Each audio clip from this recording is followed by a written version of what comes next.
Hello and welcome to some Abzan Company, a bit different than what we normally see here. Lots of different little things going on in this deck list.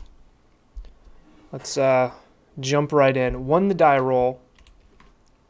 Always something good there. Yikes, a 1 lander. Definitely gonna mulligan that. A 5 lander. Let's mulligan that. And yikes, I think I got a mulligan down to 4 here. Unfortunately, it's just something I think I had to do there.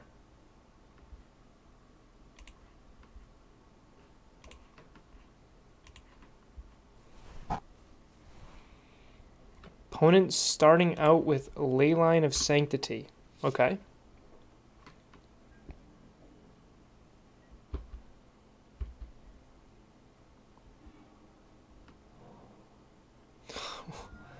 We're up against Nauseum. Okay.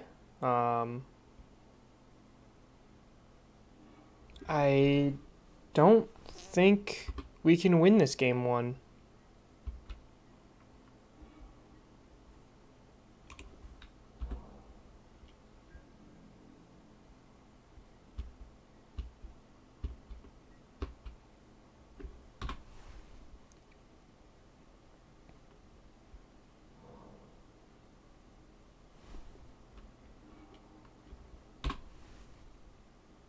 And definitely not in a mold of 4.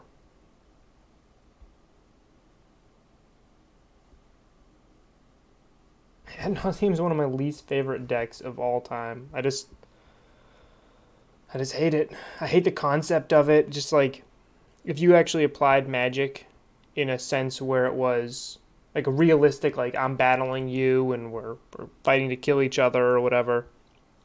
The fantasy element of it. The Ad Nauseam player dies, what, a second after they succeed in killing, because they're just dead. They're at negative a billion. They're just dead. So it doesn't make sense thematically. Like it's clearly an abuse of an interaction. I don't know. It's not fun to play against. It's not interactive. I don't even think it's fun to play because it does the same exact thing every single turn.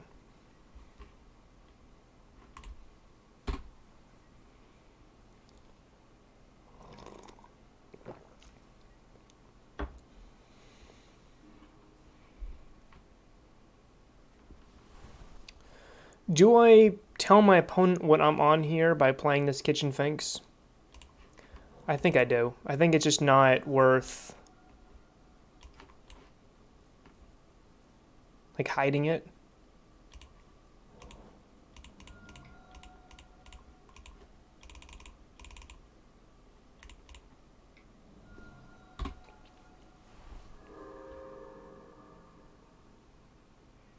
I need to top deck a land, and maybe I can walk into a backdoor infinite life combo, which buys me 1 turn, and then I get a big carrion feeder and win the game. Like or am I dead right here?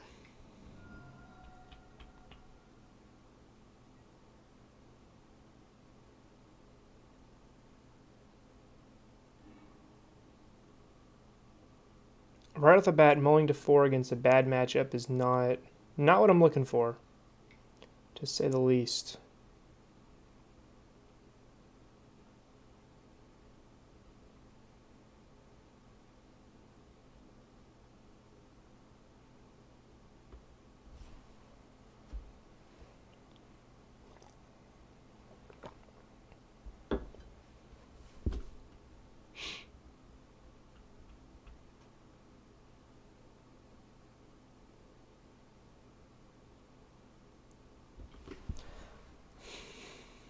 Thing about Ad Nauseam though is it doesn't always win. Sometimes they just kill themselves. Like if they need to find with that tutor that mills and exiles a bunch of their own deck. If they exile 4 Simian Spirit Guides that way, the game's just over.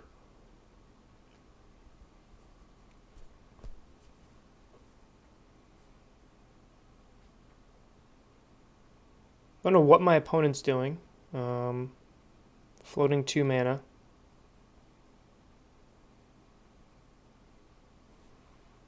But I'm going to swing in and punch them in the face for 3 next turn, so... Spoils the Vault, that's the one.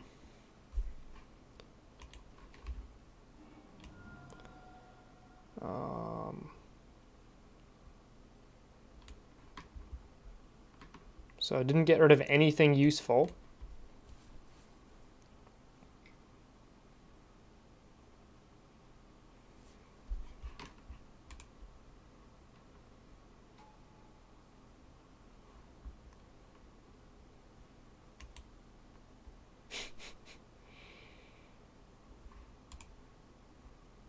Put up to one on the top of your library, the rest in the bottom. If X is greater than or equal to the number of cards in your library, you win the game. So they name... Yeah, they win. They name Fatal Push, which is a card that's not in their deck, exile their entire deck, and then just win. Yeah. All right, that was fun. So Abrupt Decay is actually pretty good now.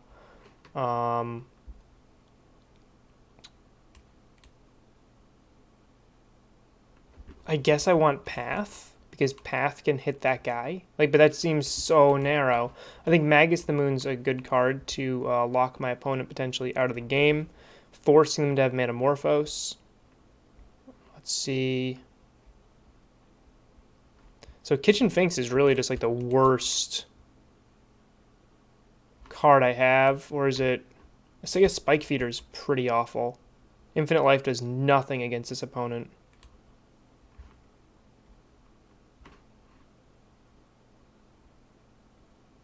Soul Warden's still somewhat useful, because I'm gaining Infinite with the Kitchen Finks, and I have a Carrion, Heliod, Kitchen Finks, add a Soul Warden to that, and now all my creatures are huge too. Still think it's probably a cut. And if I'm cutting Spike Feeder, I'm going to cut Archangel.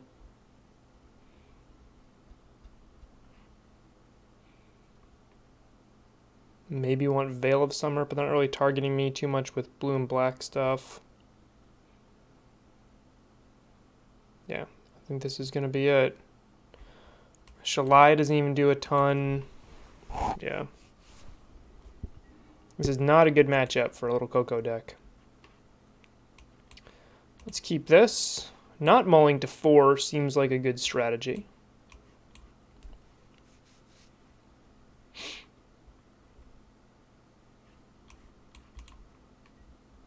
Opponent mulls to 6.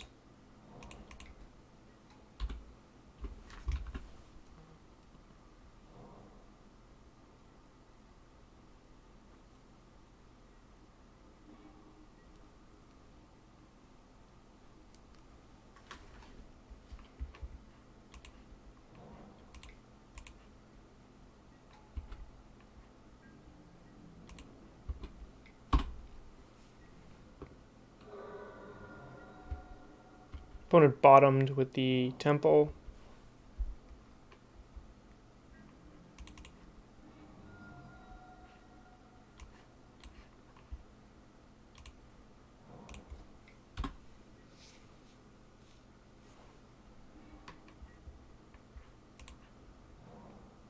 One, two, three, 4. So what I think I want to do here is attack in Noble and then hold up Coco mana. I don't think I need to hold up Path mana also, because my opponent's not at the... I don't think they're ready to combo this turn. And if they are, then I'll just Path instead of Coco.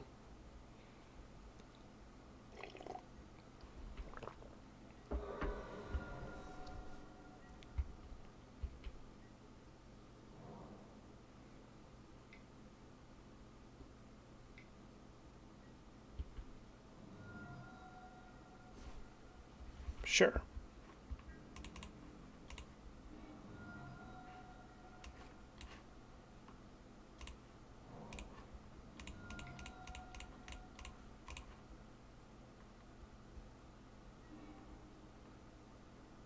Okay, what do I want here?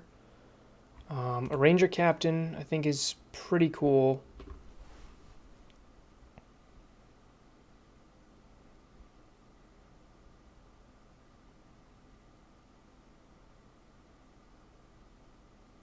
Do I want the Heliod? I could just grab Ewit and pick up Coco again. That just doesn't get me any closer to comboing.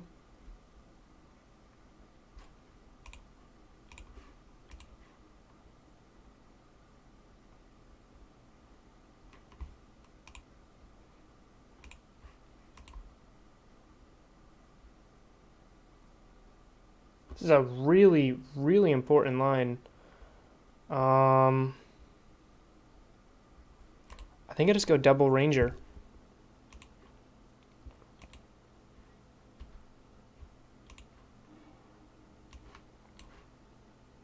Let's grab a Carrion Feeder.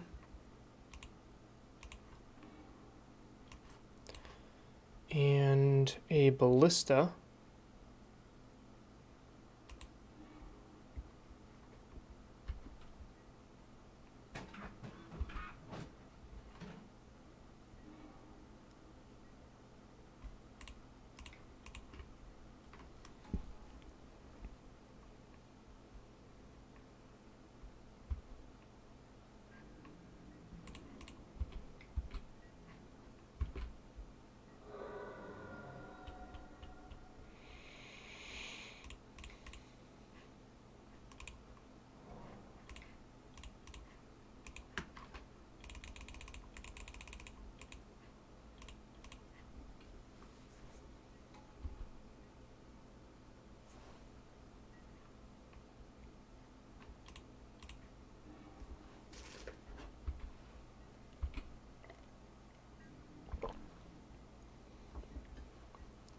Okay.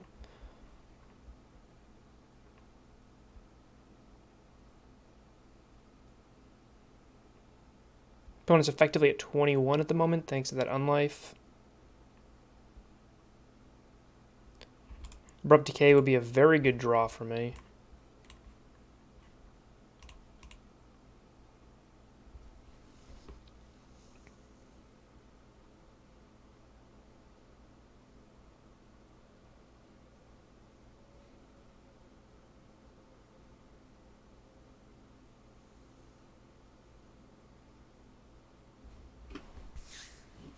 Just wait for my opponent.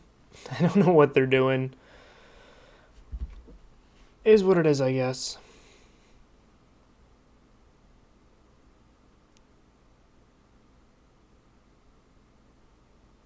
Like they could cast Fatal Push. They could, I guess, cast like a counter spell, or there's nothing to do here on my upkeep. They have 6 cards in hand. If they had exactly Simian Spirit Guide, and Ad Nauseum, they could pick up their entire deck. But that's only leaving 2 Simian Spirit Guides left, which is not enough to cast Lightning Storm, which I believe is a sorcery, so they couldn't really do that on my turn anyway, right? Is Lightning Storm a sorcery?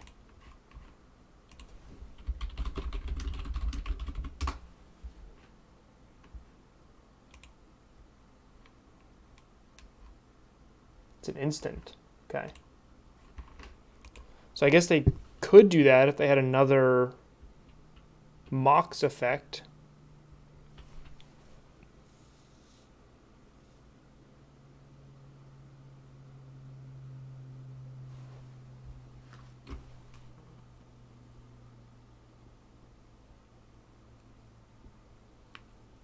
All right, I'm gonna be right back.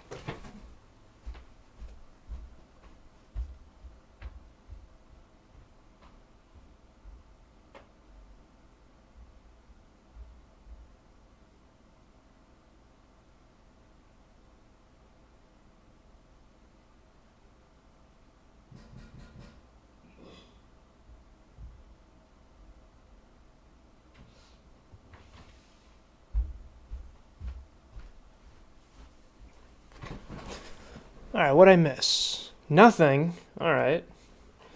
I stirred some chili. That's what I did. 1, 2, 3, 4, 5, 6, 7. I'm going to start by putting a counter on this guy.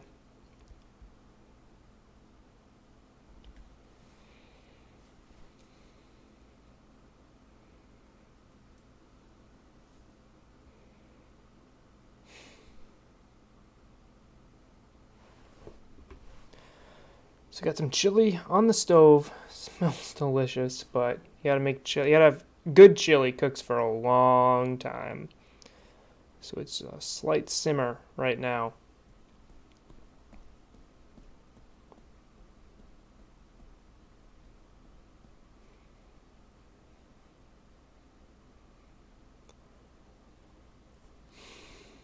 Don't know what my opponent's doing. Like the way I tapped like shows them I don't have Cord, I don't have Coco, I don't even have Heliod. So if I had Heliod, you'd be dead, or I'd try to kill you.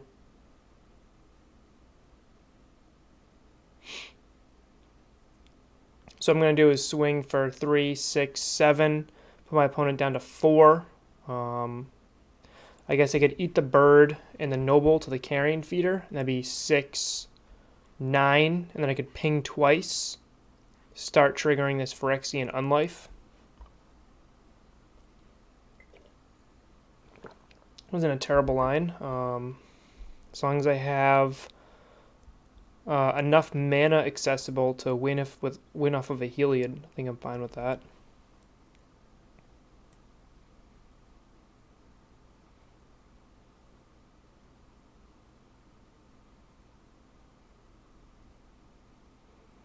So right out the window right here, last night around midnight or 1 a.m., that was I don't know, it's got to be the biggest coyote I've ever heard. And its footprints are huge.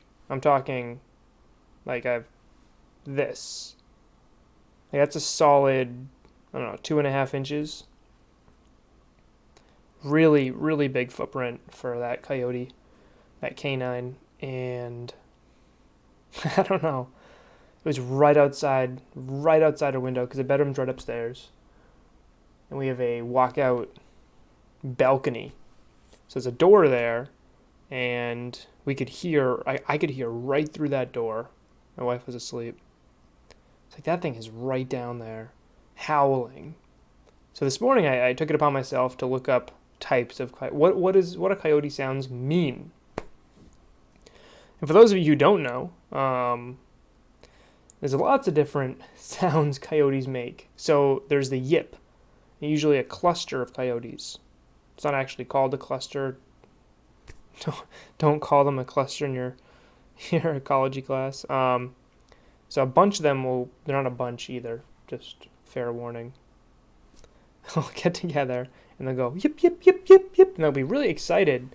And it sounds scary because there's a bunch of them just all yipping away, like you would expect a bunch of really drunk people to do around a bonfire if they were doing some ritualistic chanting and yipping. And that means they're they're gearing up and pumping themselves up to go hunting, which is kind of the exact opposite of what humans do before they go hunting. Like humans before hunting are like, all right, I got to make myself as quiet and as inconspicuous as possible. But it's exactly what humans do before like a sporting event. So it's just interesting little parallel. So there's the yips, which a group will do. It's a growl, which is usually a coyote to another canine. Like, hey, God, watch out, this is my territory. Or, hey, watch out, I took a dump over there, don't step in it. There's a bunch of different noises there. There's the yip, growl. There's like a hiccup noise that they kind of make. And then there's the howl. And the howl's what I heard last night. And the howl for coyotes is reserved for, like, it's a forlorn sound. It's not like, yeah, we're going to go hunting, or woohoo, I'm ready. It's, I am separated from my group and I can't find them. Or I can't find my daughter. Like something like to that effect. Or like, where's my mate? Like, I am all alone in the middle of the night, which is when they hunt or wander around, and I can't find anyone else. or it'd be bereavement from a loss. Like, this damn moose just took out my girlfriend. So interesting that the howl is that forlorn thing.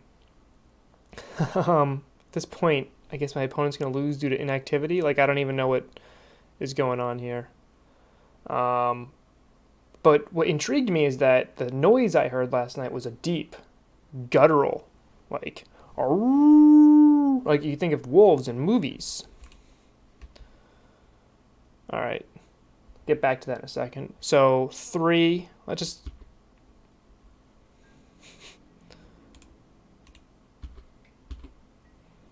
Okay, so 6, 7. I could do 8, 9, ping 2, 10, 11, put you at 0.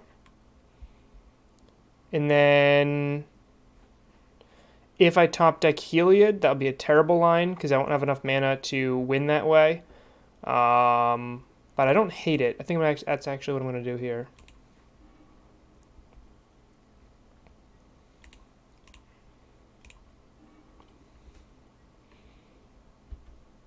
Or actually, I don't even have to sacrifice the Ballista. Like, I can do that at any point.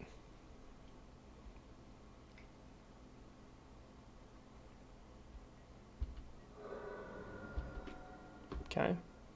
Feels really awkward to have Path to Exile against Ad Nauseum.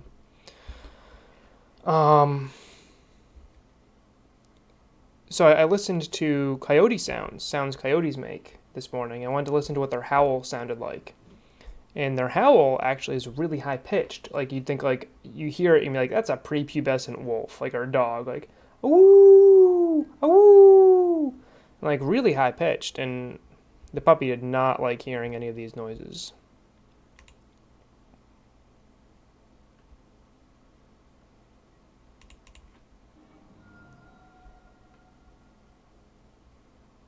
But the noise I heard last night was deep. So I was like, man, are there wolves in Massachusetts? Didn't Google that yet. But it's got to be a CoyDog or something. The footprint was huge. The sound it made was deep and resonated. If it was a full moon, I'd have been like, maybe I believe in werewolves. Who knows? Who knows after listening to that? I mean, it was right, I want to say, based on where we found the footprint, 50 feet away from where I sleep. Like, really close. No, closer than that. It gets really close. Maybe like 45 feet.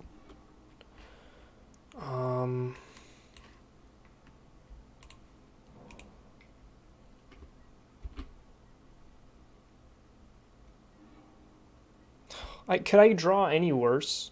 Like really, could I draw any worse?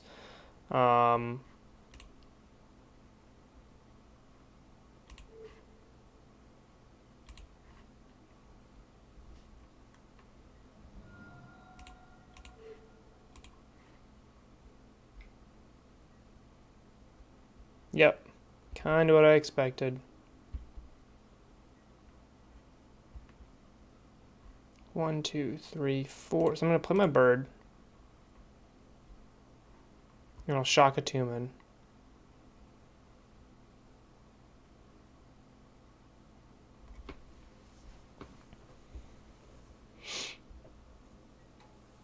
That's why I should have pinged them last turn.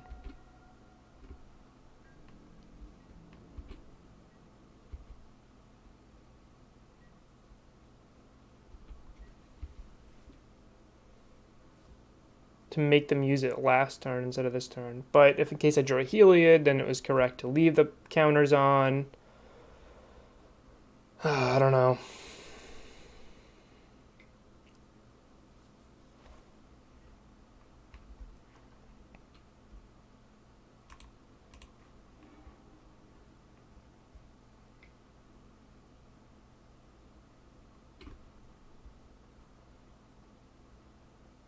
Okay. Yep. And I think I win with a path here.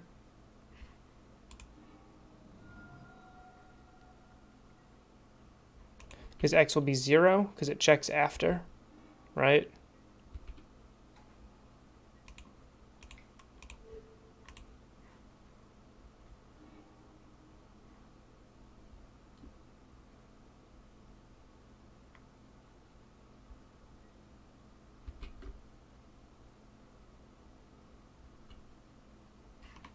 Why'd that work that way? If x is greater than or equal to, so because 0 is equal to 0, you win the game. That is... I hope you guys enjoyed the coyote story. That was a terrible, terrible game. If you made it through this, that was dumb. Opponent used so much clock to kill us, like... I'm just upset. Alright, see you in the next one.